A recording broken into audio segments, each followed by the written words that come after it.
My guest on this episode of Suds Search is Lee Manning, co-founder of Armchair Marketing. Lee is generally considered one of, if not the top automotive digital marketers in the UK. Prior to starting his own agency, Lee had an amazing run at a UK top 20 automotive dealer group. His work quickly garnered attention, and the group he was responsible for began winning awards. Lots of awards. Over an 18-month span, Lee and his team won 18 prestigious industry awards. Since 2016, Lee has consulted for some of the largest dealer groups in the UK, helping these dealers generate more inquiries at a lower cost on Google and Facebook. Armed with an incredible amount of data after years of working in auto, Lee is uniquely positioned to understand the automotive market in the UK. We'll talk a little bit about how Lee uses the vast amount of data they've accumulated to make smarter marketing decisions. I start our conversation by talking about his agency a little bit. If you visit their homepage, you'll notice that Lee and his team do things a little bit differently. Armchair drives visitors to their free educational materials like the company's extremely impressive podcast called The Armchair Show. There's no pushy sales language at all. The only way you know that this is an award-winning agency is a statement that says, "Our sales team told us to say, please remind people that we're also a marketing agency." Join me for a conversation with Lee Manning. We'll talk about how dealerships should allocate their budget properly by channel. We'll chat about his business operations software tool called LeeBot, and we'll mention a little bit about London shenanigans with Greg Gifford. Lee Manning, welcome to Suds Search. How you doing? I'm absolutely on the money. Thanks for asking. This is exciting. I love having international guests on. So you come very well recommended. You're a good friend of Greg Gifford's, and I'm excited to talk to you about digital marketing for auto dealers. Well, I think Greg's being too kind, but yeah, it's one of the weirdest things in the world. A marketer in the automotive industry who's actually not that asked about cars. One of the things I've been doing this podcast, this is our 40-something episode of the year. And congratulations. And I know you're interviewing me, but congratulations. As a man who also owns a podcast, I can assure you that is a difficult thing to achieve. So well done you. I appreciate that. I've been looking at different companies' websites, as you would imagine, looking at different people's pages on their websites. I noticed on your website, it isn't very pushy. You don't have like that CTA that's like request a demo or get our tool or whatever we see on every other one. It's really your content is front and center. It's your blog, your podcast that you mentioned. To the extent that there is even a CTA, it is so nice. It's like our salesperson said we have to put this on here. We have a marketing agency as well. Tell me about Armchair Marketing, this business of yours. Yeah, I'll give you a whirlwind tour. It's I guess it's a bit of a fairy tale story for me, really. But I think I'm not going to give you kind of the violins and the whole backstory of my life, but I had a pretty shit childhood. I left school at 14 years old. I know in America that's pretty normal, but here in the UK, that's a big deal. So I kind of had a rough start to life, didn't get many skills and sort of struggled a bit at first. Long and short of it, I read a bunch of books that told me all about happiness and appreciation. And there was this one sentence in the Happiness Hypothesis by, I think it's Jonathan Haidt, I think it is. There's a good book for you to get and for your audience also. And it said that you need to do what you love. That's what it said. You need to do what you love. And then no sooner than I thought, what a load of bollocks. I realized that the next sentence said, you're probably thinking that this is absolute shit. But what I want you to do is just think past that and trust me, because I also thought that once upon a time too. Anyway, at the time I was making really shit PowerPoints because I was really enjoying it, and in a car sales job, which was my nightmare. I hated the job. And but people used to say to me about these PowerPoints, you're really good at PowerPoints. And long story short, I went on an old site, which you, depending on your age, you remember a company called Elancer. Sure. Yeah. So I went, somebody said, you do realize you can sell them? I said, no, don't be silly. And they said, seriously. So I went on Elancer and I used to sell my PowerPoints for £25 to literally for fun, basically, and a bit of a geek, bit of an anorak. And I was bidding up against people who were bidding £500, which is probably be my agency these days. And I was sort of going in 25 and they would take me, but they would also take the 500, just absolute shit. Long story short, that sort of progressed on, and some people started asking me, do you kind of do website banners? And I downloaded a software and spent kind of 51-hour part YouTube episodes on Adobe Fireworks and taught myself to do web design. And then after that, some guy said to me, do you do websites? And I just thought so disrespectfully, I have 3 developers in my team now, and I know how disrespectful I was back then. I said, yeah, sure. And I bought a book on HTML and CSS, just got going. Now, what I didn't realize at the time, and I probably should create a training course of it, is that, of course, having a HTML, CSS knowledge, having knowledge of how servers work, having design knowledge, and a absolute love of presenting information made me a digital marketer by default. And I, long story short, ended up in a really great job in the car industry where I hated working originally because it was around the corner from my office. And it was a big job. So I thought, you know what, I'm going to take it. And I was so lucky, so lucky. The job that I took was an absolutely shit website setup. And I remember thinking, how can they be turning over £500 million and be so bad? I thought, it's got to be a mistake. I've got to not be as skilled as I think I am. I went in to speak to them, and it really was that bad. 18 months later, I've been working for basically the job that I got was for a company called Perry's Motor Sales, which have about 55 locations in the UK for new and used cars. Pretty big in terms of UK size, about dealership top 15 essentially. And what I noticed was that over that period of 18 months, the strategies that we were implementing in my first real job were actually just nailing it and working really well. But what did we achieve there? So there's a reason I'm telling you about my last job, because it comes into this one. Well, we walked out the door about 5 years later, and we'd taken the inquiries from about 20,000 a month to about 45,000 a month. And we'd taken the profits from about 1.2 million a year to about 9.5 million a year, I think it was. So I was obviously very much in favor there. I was getting quite a lot of attention in industry publications, which is the worst kind of famous. And then essentially what happened then is I was working very closely with Google at the time, and my co-founder of this business, Tanisha Stafford, and I were sat in Google Dublin, and in walked one of my mentors, a guy called Brian O'Farrell, who was one of the first employees in Dublin.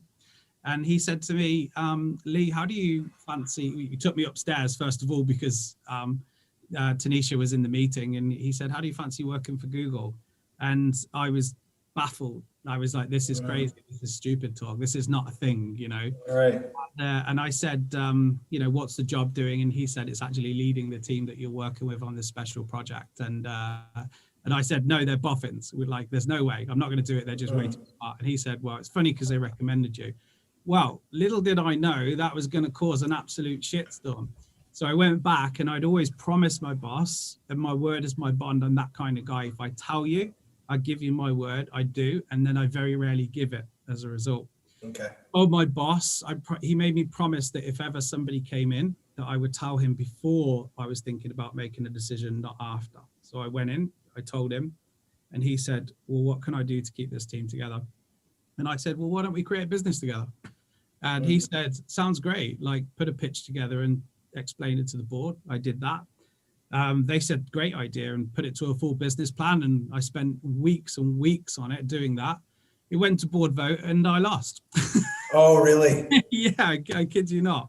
And I was like, wait, what? I've just spent all that time putting that together. And I was like, I don't know what to do.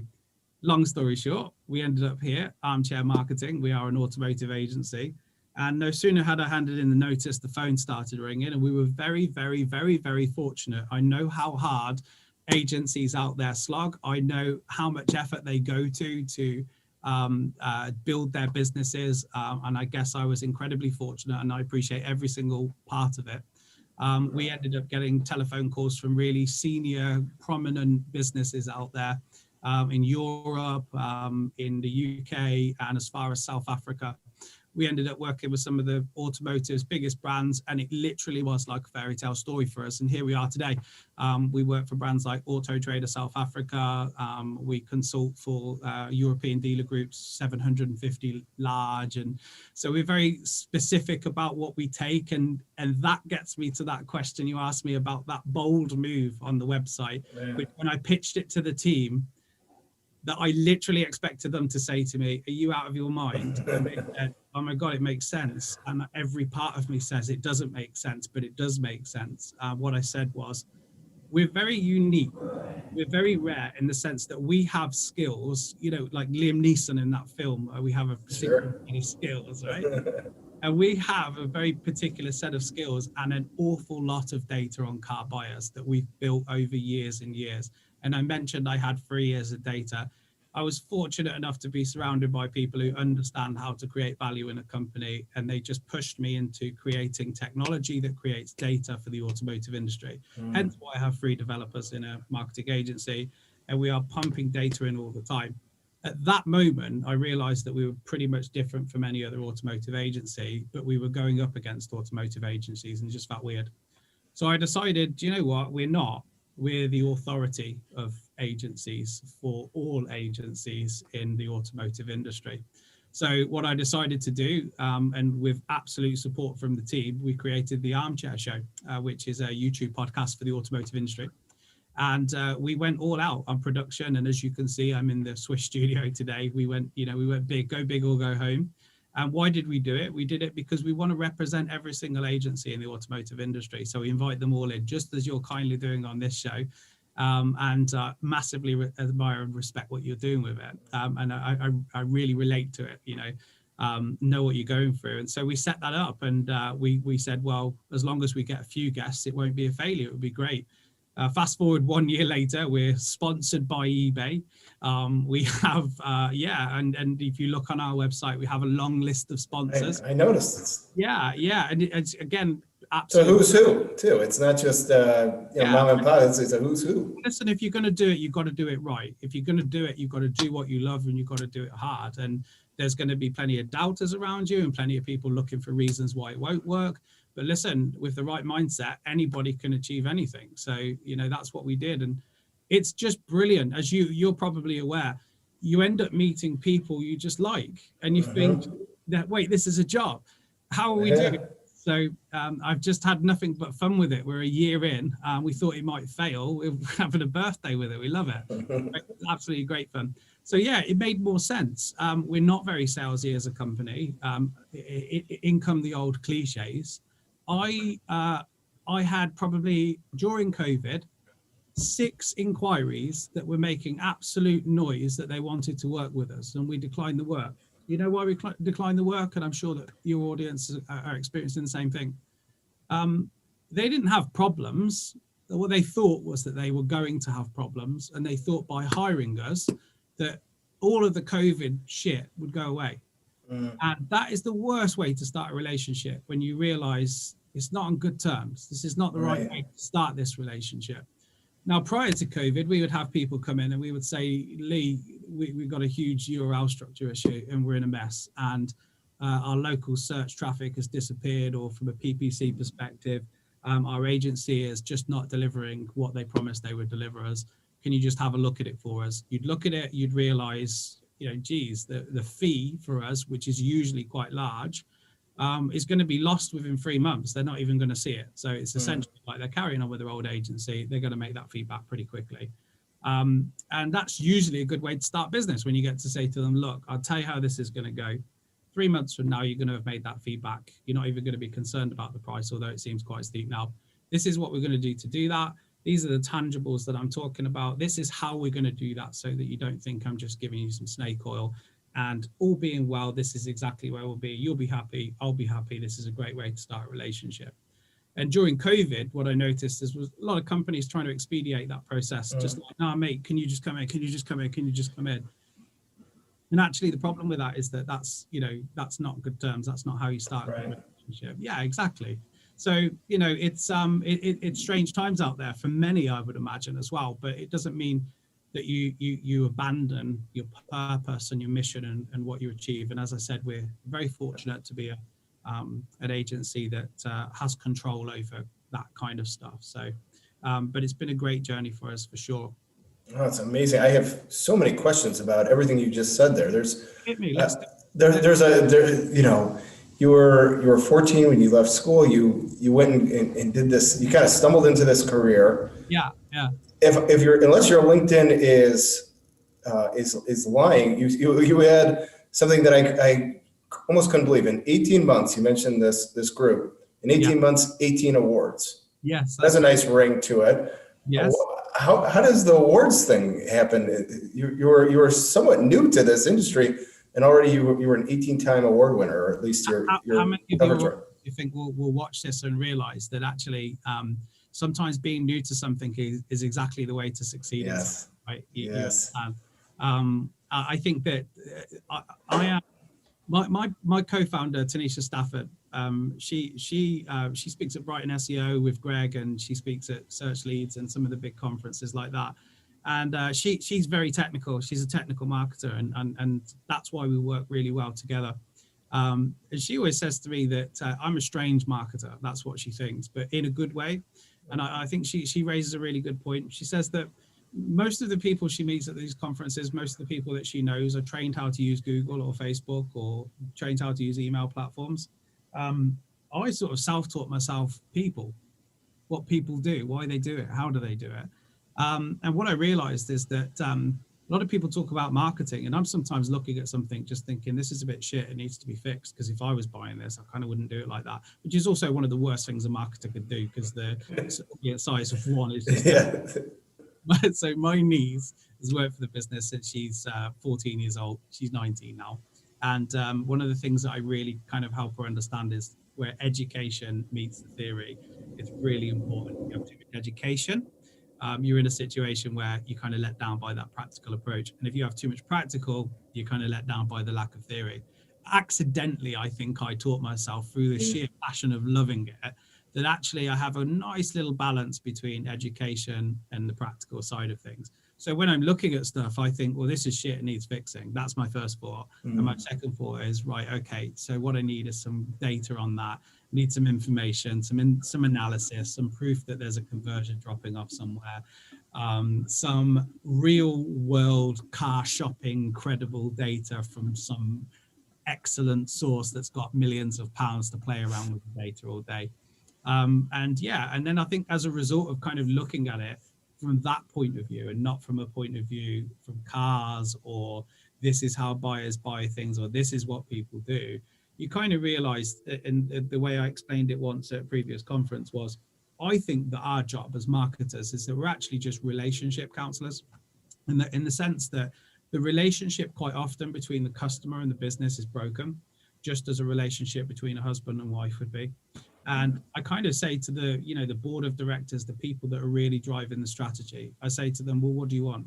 And they say simple stuff like, well, I need to sell more cars. And I say, well, what type of car? And we do the usual marketer stuff. But what you get to then is, well, I want to sell more of these Fords at this price. You get the nail. I say, okay, great. And then why aren't you selling more? And they don't know. So you go out to the market, to these people who are actually shopping for those cars, and you say, why aren't you buying that and them? And then they say, well, I don't trust them. I mean, who are they? Where are they? They say the price is huge compared to all these other deals. And you start to realize, okay, there's missing communications here.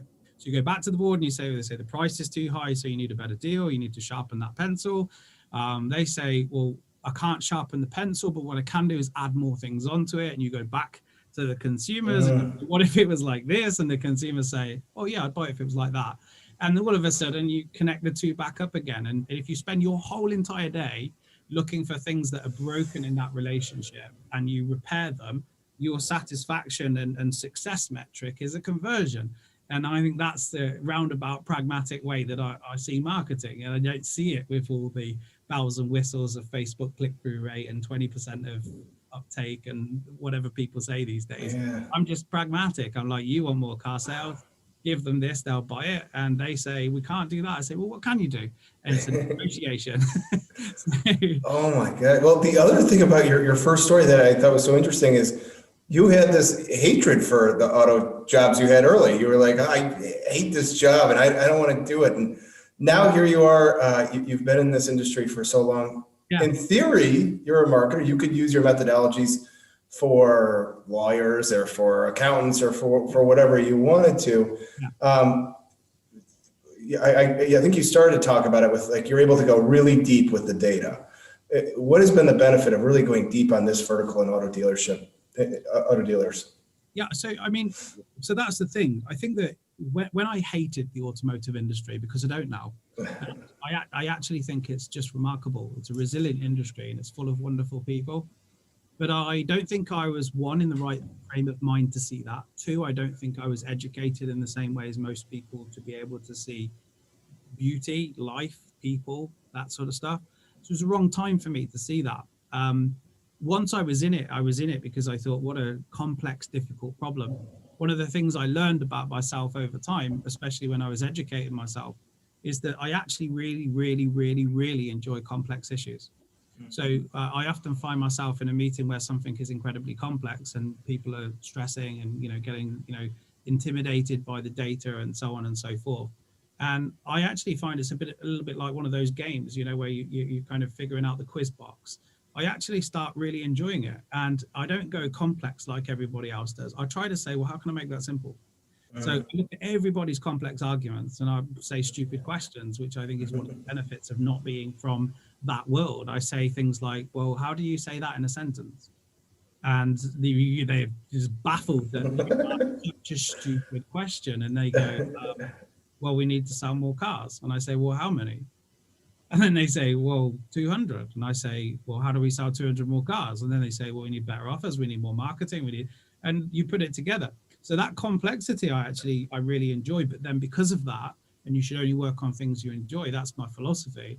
What I started to do was to get deep into those things that I found engaging. And one of those things was information and data. My favorite thing about data, I'd love to know how you feel about that, is that if you go into data to look at data, you're screwed. Now, if you go into data to help you solve a problem, you're going to have a good time. Sometimes data can be something you go into a bloody rabbit hole and you get lost in it. I tend to have this rule. I'm not going into the data until I know what I'm going in for, because I'm going to get lost down there. So tell me what I'm looking for. Tell me what's wrong. We got a problem. Where is the problem? The problem's here. Why do we think we've got the problem? And I'm in. Let's go. What I learned was that today's car shoppers are epic. I think Google's recent study, Stacey's car buying journey, if you haven't checked it out, if you do a Think with Google search for that, you may be aware of it, revealed 138 Google searches in a car buying purchase for this girl, Stacey, 138. Well, that tells you two things. First of all, that the internet has made it easier than ever before to actually do what people used to do offline, online. But it also tells you this, the majority of those are likely to be long tail. So what I realized, well, hold on, let's just do, and believe me, I'm shit at math. But when you do simple math, because I like simple math, when you go, there's 15 manufacturers that represent 30 brands in the world. That's it. And when you go, so each one of those has got makes and models, that's likely to spin out at around about 150 makes and models. And then of the derivatives, there's likely to be 1,500. So when you go, give me 1,500 sets of keywords, which I'm sure all PPC execs do in a master spreadsheet with some whizzy formula in it. That's what I have Tanisha for. She's amazing for that. When you spin that out, you end up with hundreds of thousands of keywords. Well, if you add secret sauce to that, secret sauce being you actually know what your buyers are looking for and what they're doing, you'll actually end up with, exponentials as long as you are. If you can then get the computer to predict and figure out what those exponentials are, then of course, if you're running that machine all day, every day for years, you end up with some sexy data. So, and there's a lot of brilliant marketers out there who inspire me, who are kind of playing around with Python to pull data from search results and so on and so forth. And we've also been doing that for years because it's just a lot of fun, to be honest. But also that kind of data yields you excellent conversions because you're playing down at the bottom rather, you're pond feeding, you're taking one visit a day, and you're taking lots of one visits a day, rather than being at the top smashing for Mercedes all day. So, and it's way less time consuming. It's a lot more beneficial to your customer. And you're nailing people who are massively down the intent stage of the journey, because they're telling exactly what they want. So that data can just be super, super, super powerful. And I think that's one of the things that just really excites me about it. Well, you sound like my guest, Will Reynolds, who was on a little while ago. Will, that's a huge compliment for sure. Yeah, he talks about the same kind of things, that all the people are competing over these head terms, and it's a war all the time. And meanwhile, he's just getting money from all the long tail stuff left and right. Yeah, well, listen, my job is not to look good. I like to consider myself as a background to the customer. So I know I've been successful if I actually haven't been found that I'm doing it. So I like the idea that they're up there smashing records and delivering more leads than ever and more customers than ever, and I'm sort of down the bottom. So if you're up the top and you're smashing Mercedes because you're shouting about your results and you're putting them out there for all to see, it's just not my gig. I'm not great at bigging myself up, to be honest. I don't actually think I'm that intelligent, which I actually think really helps in terms of how we market, because your average customer, like, we're just regular people, right? We're just doing things. Boffins aren't out there buying cars all day, and even if they did, they'd probably have some whizzy script doing it for them anyway. So the real world marketers, at the end of the day, with just a little bit of education, will conquer the world, I think. But I'm not so sure about the similarities that you're drawing between myself and Will Reynolds, because if Will's watching this, he's sort of here and I'm sort of below the screen. Yeah, so, we're all a little below Will. That's not even a. I think he's a really good guy. What he gives to the community is absolutely fantastic. And for me, good people in the world are, they're everything I aim for. So, I appreciate the compliment, but all the same, I think he's a little bit higher there. Yeah, the other thing that you've said, it's this strategy, it's this planning. It's not just launching in headstrong into a campaign effort. You seem to be very careful, and you want to get things right. There's another way I could think of this playing out, and I'm curious what you would say is, now our options for channels. So we could be on Facebook, we could be on Google, we could be on TikTok, you could be doing SEO. Yeah. That seems like it should be part of that meticulous process that you mentioned. How do you help make better decisions about, okay, you've got this much budget, let's allocate it properly and make sure we're addressing all these different needs? Yeah, so, and I know that a lot of marketers really struggle with that with their customers. I think that most marketers I meet have got a really good grip on what they think they should do there, usually from experience or just sometimes just instinct. I think the thing they struggle with and they're challenged with is the way customers respond to that. So I literally just, I call it straight.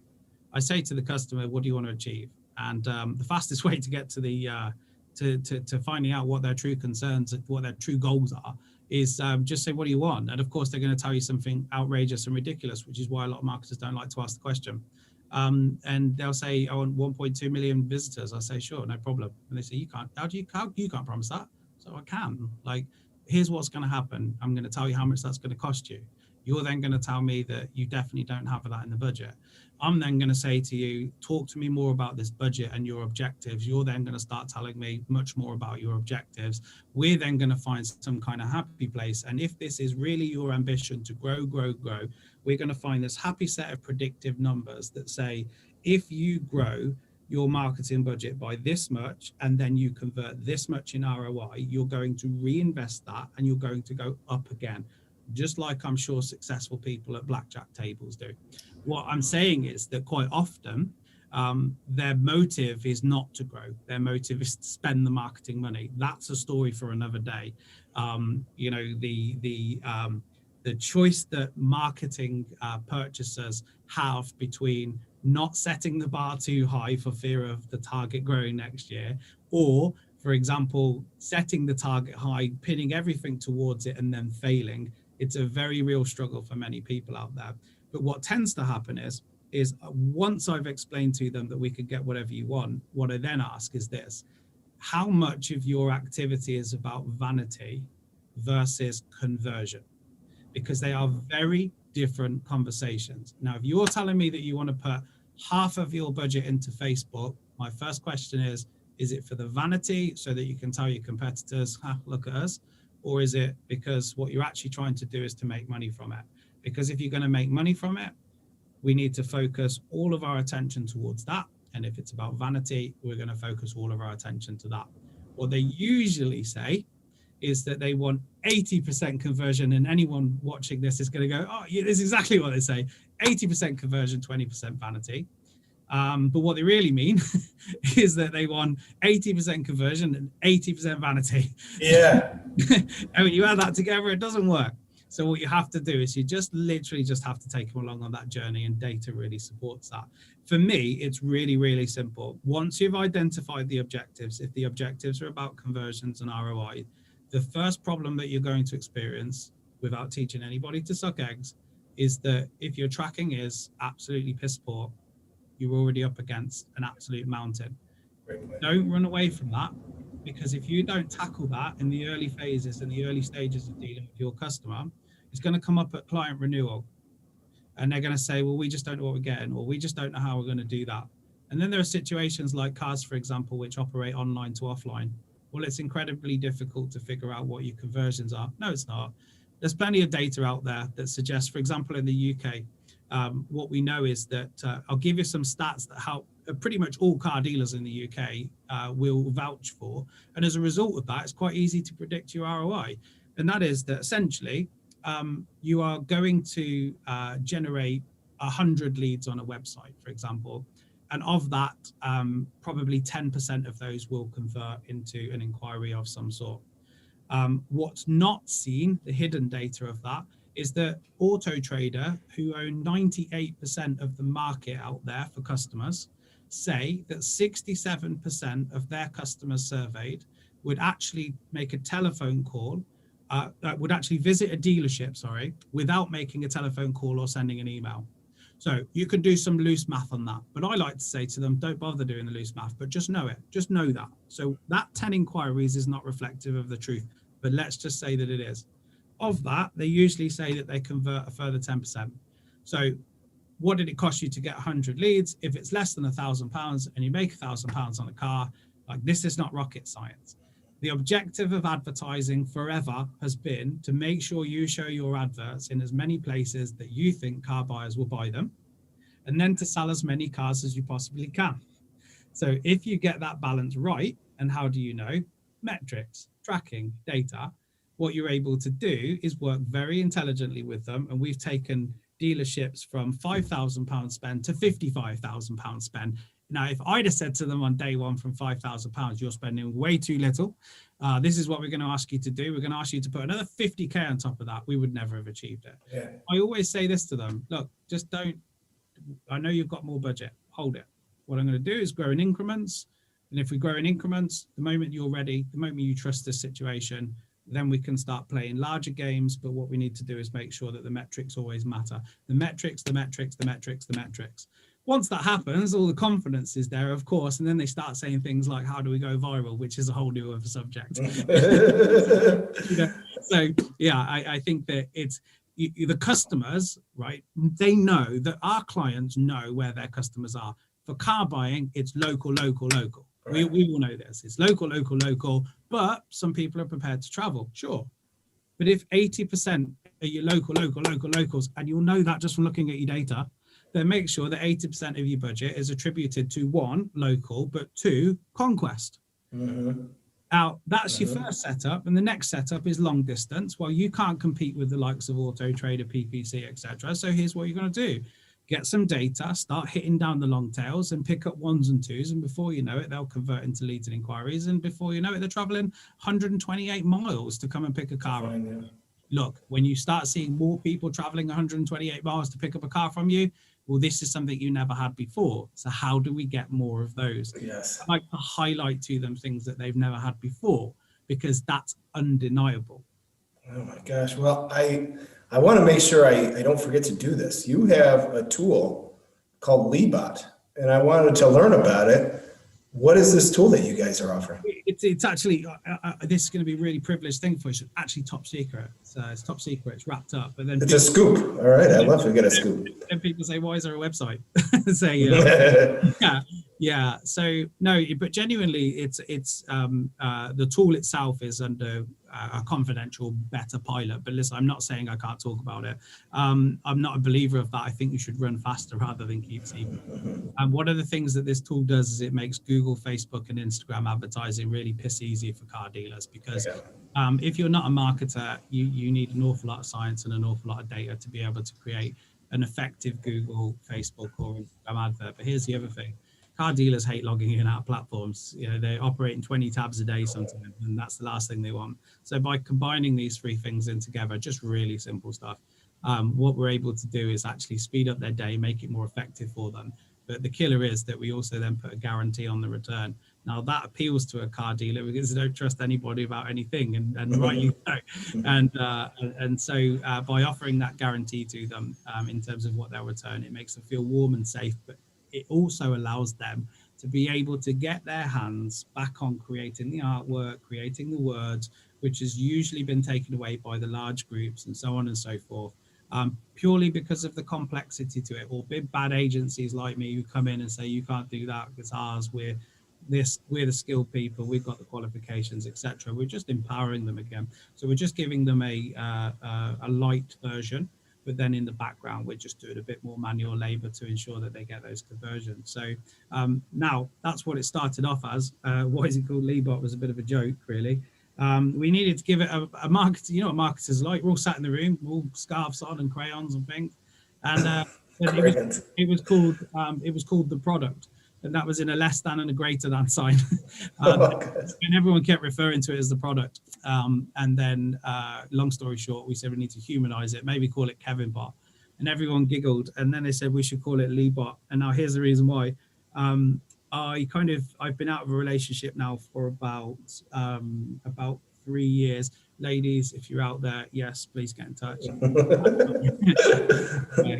That's our target audience, Lee. We usually have. And I talk about me and how like how much I appreciate the finer thing, you know. So no, so about 3 years ago, I stepped out of a long-term relationship, and because I'm very analytical and very interested in those kind of things we've talked about today. When she was angry, I very rarely used to react to it, respond to it, which I actually think is a very typically analytical kind of response to a, you know, she's angry and I'm just looking at her going, okay, so what do I do to make it angry? And actually, she's not looking for you to solve the problem. She's just actually looking for you to say sorry, or, you know, something. And I'm like, how can I sort this? And at one point, I had this nickname from my niece when she was 4 years old. She used to call me Lee Bob, and nobody understood it. Nobody understood it. She came up with it herself. For years, she called me Lee Bob, and everyone thought it was cute. And then one day, in the middle of this massive argument, my girlfriend of 10 years, she said to me, she said, everyone thinks you're bloody lovely, and Leebot, you're not fucking Leebot, you're a fucking robot, more like Leebot. And and then I went back, I told my friends at work, and then she said I was more like a robot, but she called me Leebot, and everyone just started in hysterics saying, oh my God, you are Leebot. So somehow my name ended up on the product, which is absolutely shit. Oh my gosh. I've never been a fan of figuring out product names. It's the least interesting thing to me. I'm more interested about making things fly and the business model behind it.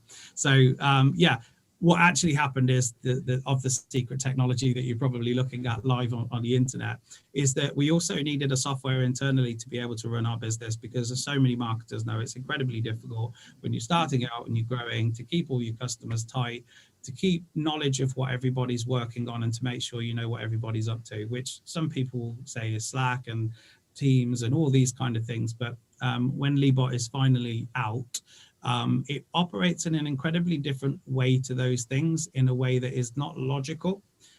But the idea is that you dump shit in it, and then the machine actually organizes it for you. So your day is essentially managed from speed typing. This is a really shit way of explaining it, but essentially you can organize, collaborate, and then advertise anything, you see then where the advertising part kicks into it. So we turned our business operations software essentially into something that, I don't know if you see out there, there are kind of marketers out there who are in social media who have kind of only been in it 3 or 4 months, and but social media executives, and sometimes it's still business from you and you think, wait, what?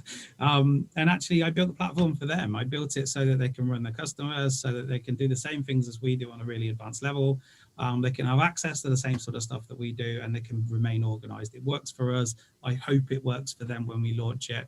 Again, we've been on a journey to create it, and we'll see. It's something that's already been in use in our business now for about 2 years. So it's had solid testing. It's how we run our business. There is no aspect of our business that's not run on it.